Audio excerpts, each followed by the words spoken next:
Hi everyone. So I wanted to finally put up another video. I'm sorry it's taken me a long time.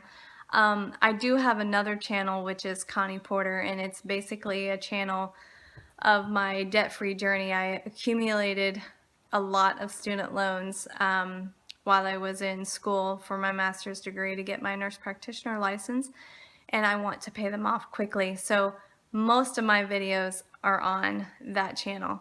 But I wanted to bring you a video letting you know how everything is going. So if you haven't seen my video from my other channel, I obviously passed my test. So my test was June 8th, and I live in Ohio. And from the day that I passed my test to getting everything finalized with getting my license and all that, it took about July, August, September. It took about 3 months, if not a little longer. And Ohio Board of Nursing is just a little slow on getting everything. Of course, they blamed it on the testing center. I don't think that was the case though. But in any case, I got my license and everything in September. So, or excuse me, in the end of August. So anyway, that's kind of what I wanted to talk to you about. I wanted to let you know my first month of my job. Again, I passed my test in June. I started interviewing with places in July. Now that's not because I didn't try earlier. For whatever reason, the area that I live in or whatever, they just would not interview me until I at least took my test and passed it. So I sent out many, many, many resumes throughout my last quarter of school while, studying for my test and then taking my test. And not one of those resumes produced an interview.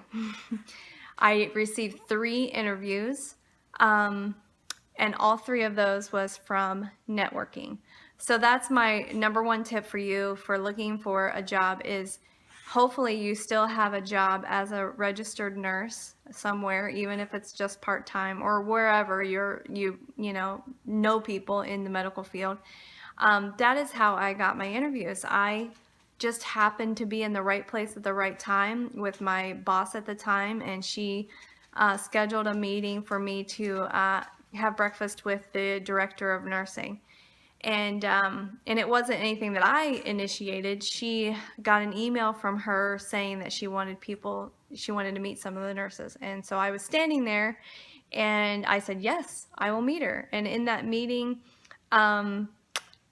she wanted to know a little bit about everybody that was there. There's probably 10 to 12 of us. And so I told her it just happened to be the day before I graduated college.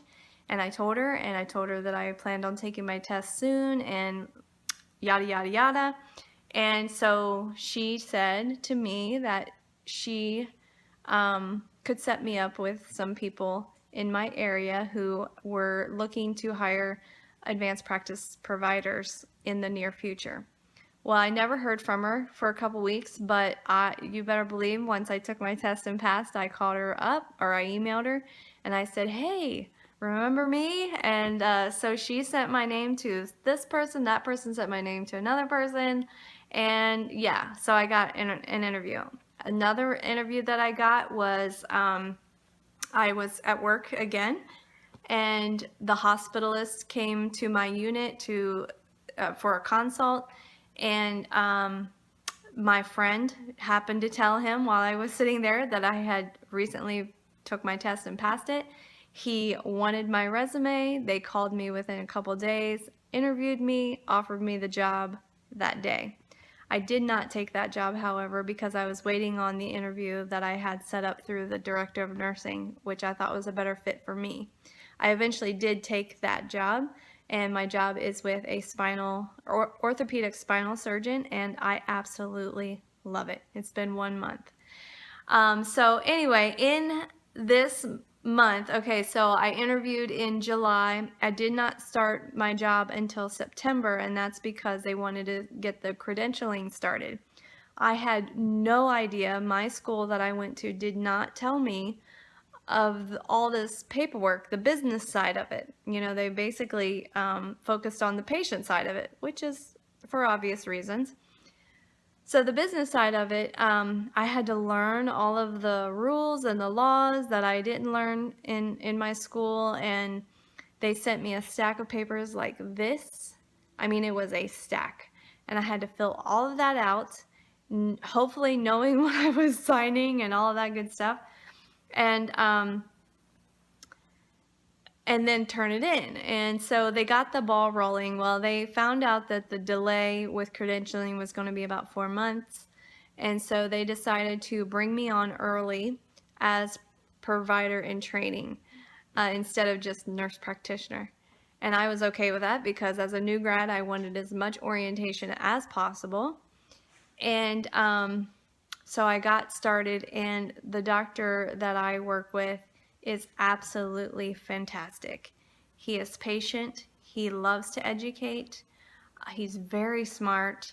And he has a great reputation. He's an older guy in his 60s, and he is fantastic. I can't say enough about him. And I really cannot ask for a better starting position. I know, and I prayed for a job that was specialty and that wasn't controversial. You know, like there are some controversies in women's care, and there's some controversies in endocrinology, which is what I originally wanted to do because my background is diabetes education. But there's too much controversy with endocrinology right now. And orthopedic spinal surgery, other than opioid use, which I talked to him about in my interview, there's not much controversy with it. So we talked about the opioid use, and I also have a behavioral health background with a lot of addiction problems in young men, and so I told that to him, and I was just real cautious about giving out, you know, narcotics. And he actually has the same belief, and he goes by evidence-based practice, which I appreciate, and we just make a good team so far. So paperwork, credentialing, all of that is daunting. It really is daunting, and hopefully you get a collaborator that will work with you. So second thing that I ran into is the second thing I ran into is because my collaborator is older, 63 years old, he takes a lot of vacation time. And, you know, in Ohio, you have to have so many hours of direct support to get your certificate to prescribe hours done. And obviously, if he's not there, I can't do anything. I can't work. So if he's not there, then I'm not there, so I'm not going to get, well, I'm not going to get paid. That's a whole other story.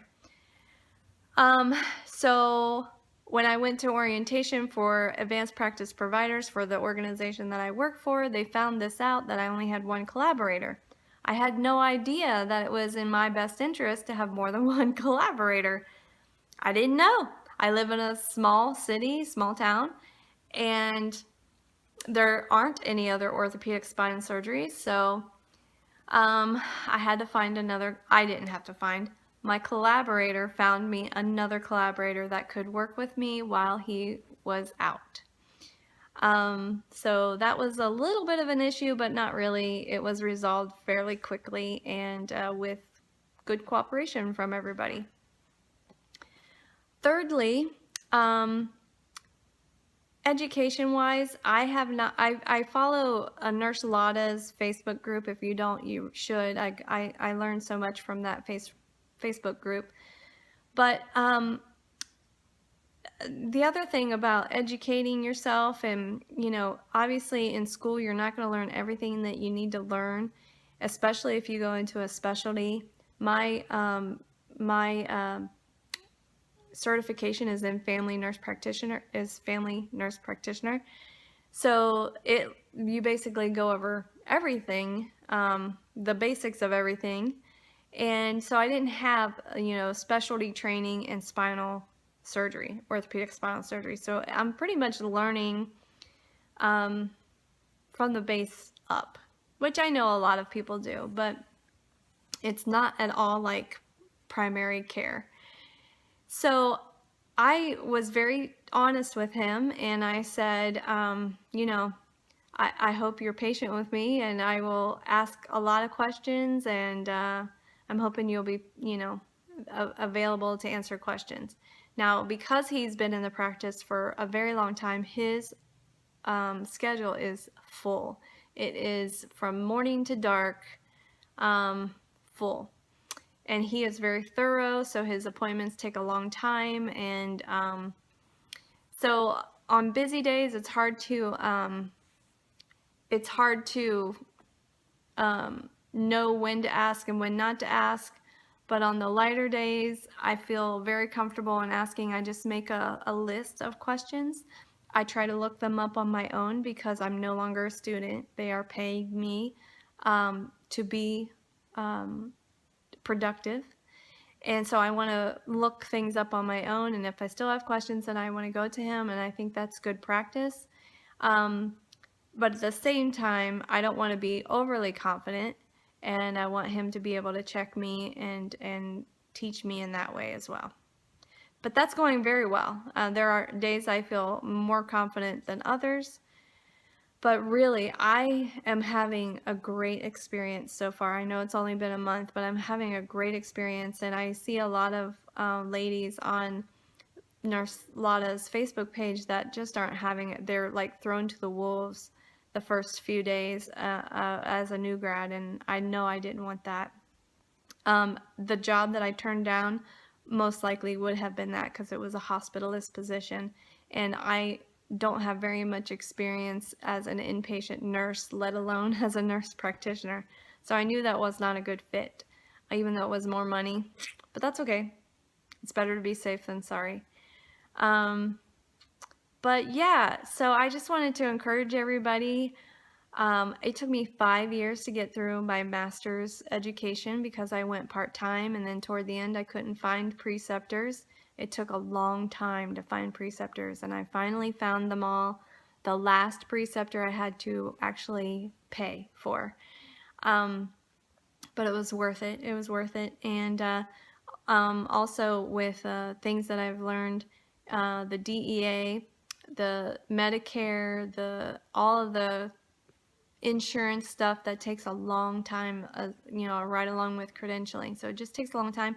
You're not going to be able to interview, get hired, go to orientation, and you're off and running. It just does not work that way. I'm finding more and more advanced practice providers are having to wait 3 and 4, sometimes 6 months before they can actually start working and taking patients. But you know what? It's okay because you'll have plenty of time to be overwhelmed with all the patients. But I'm loving it. I am loving it, and I'm so glad that I went back to school when I did. Hate my student loans. Go check out my other channel, Connie Porter, to see how I'm paying those off. I should have them paid off in 3 years. So anyway, I will talk with you later. Leave a comment if you have any questions. Let me know what kind of videos you'd like to see from this channel, and I will try to do my best to put more videos out. Yeah. Anyway, I will talk to you later. Bye.